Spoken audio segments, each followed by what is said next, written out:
മലയാള സിനിമയ്ക്ക് ചോക്ലേറ്റ് മധുരം സമ്മാനിച്ച് കടന്നുവന്ന സച്ചിയുടെ ഓർമ്മ ദിനമാണിന്ന്. തിരക്കഥാകൃത്തും സംവിധായകനുമായി പ്രതിഭ തെളിയിച്ച KR സച്ചിദാനന്ദൻ മലയാളികൾക്ക് പ്രിയപ്പെട്ട സച്ചിയായിരുന്നു. 48-ാം വയസ്സിലായിരുന്നു മടക്കയാത്ര. ഹൃദയാഘാതത്തെ തുടർന്ന് 2020 ജൂൺ 18-നാണ് സച്ചി ഓർമ്മയുടെ ഏടിലേക്ക് ചേക്കേറിയത്.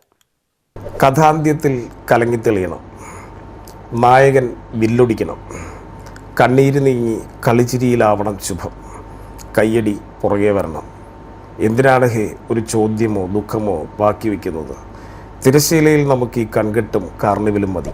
സിനിമയിൽ പ്രവർത്തിച്ച കാലത്തിനോ അതിന്റെ എണ്ണത്തിലോ അല്ല കാര്യമെന്ന് ഓർമ്മിപ്പിച്ചൊരു ജീവിതം.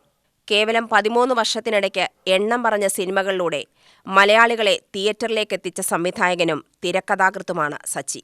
ചോക്ലേറ്റ് എന്ന ചിത്രം ഒരു തുടക്കമായിരുന്നു. റോബിൻഹുഡ്, മേക്കപ്പ് മാൻ, സീനിയേഴ്സ് തുടങ്ങി ആ നിര നീണ്ടു. റൺ ബേബി റണ്ണിലൂടെ സ്വതന്ത്ര തിരക്കഥാകൃത്തായി. Chettayees, Sherlock Toms, Ramaleela, Driving Licence എന്നിവ സ്വതന്ത്രമായി തിരക്കഥ എഴുതിയ ചിത്രങ്ങളാണ്. ഇതിനിടയ്ക്ക് സച്ചി നിർമ്മാതാവിന്റെ റോളിലുമെത്തി. ചേട്ടായീസ് എന്ന ബിജുമേനോൻ ചിത്രത്തിലൂടെ. 2015-ലാണ് അനാർക്കലി പുറത്തിറങ്ങുന്നത്. സച്ചി എന്ന സംവിധായകൻ പിറന്നതും ഈ ചിത്രത്തിലൂടെയാണ്. മലയാള സിനിമയിൽ അക്കാലത്ത് വലിയ ചർച്ചയായ ചിത്രമായിരുന്നു അനാർക്കലി. സംവിധാനം സച്ചി എന്ന പേര് വീണ്ടും വെള്ളിത്തിരയിൽ തെളിഞ്ഞത് അയ്യപ്പനും കോശിയും ചിത്രത്തിലൂടെയാണ്.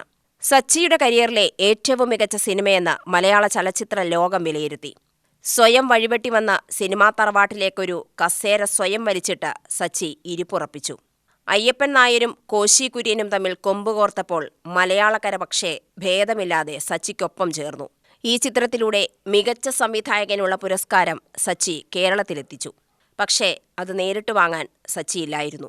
അടിമുടി സിനിമയെ പ്രണയിച്ചൊരാൾ തിരക്കഥ മാറ്റിയെഴുതി പടികടന്നു പോകുമ്പോൾ ആ പ്രതിഭ തൊടാതെ വഴിയാധാരമായ കഥാപാത്രങ്ങളാണ് അന്യരാവുന്നത്.